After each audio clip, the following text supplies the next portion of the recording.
After months of delays and legal hurdles, the long-awaited elections for the National Olympic Committee of Kenya have finally been held.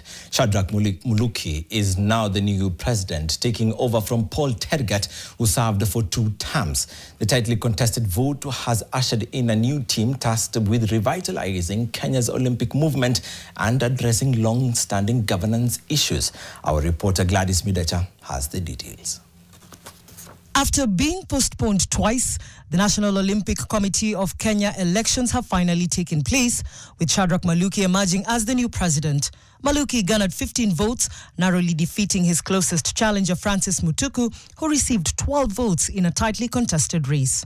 I'm equipped, and I can assure you that my boss has said that the sport is leaving it in better hands. Maluki, who also serves as the president of the Kenya Judo Federation, now takes the reins from Paul Tergat, the outgoing president who served the committee for 2 consecutive terms.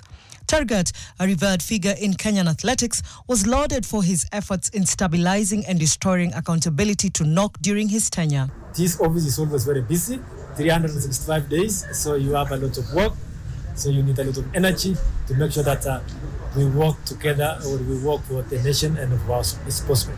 Barnaba Korir was elected the first vice president and emphasized the team's commitment to implementing strategic reforms aimed at uplifting the state of sports development across the country. We want to make sure that we bring new changes and support for all the federations. We don't want to talk about the major federations like athletics, like football. We want to talk about every federation in this country, so that it gives a chance now for every athlete, every player to participate in the sports. In other leadership positions, Nashon Randiek, representing hockey, was elected the 2nd vice president, while John Ogola was elected secretary general unopposed. Marathon legend Eliud Kipchoge and Grace Okulo were elected to represent male and female athletes respectively.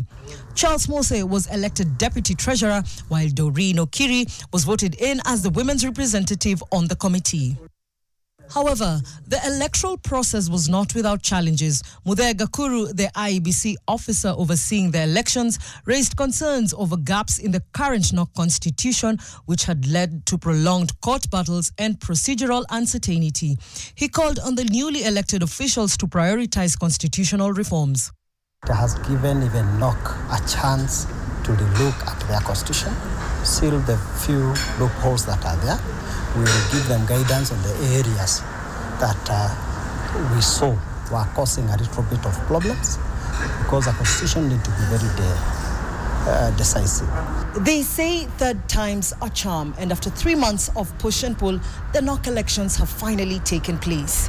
And Team Newdon has emerged victorious, and now all eyes are set on this new leadership as they take the reins of Team Kenya. Gladys Midecha, NTV Sports, Nairobi.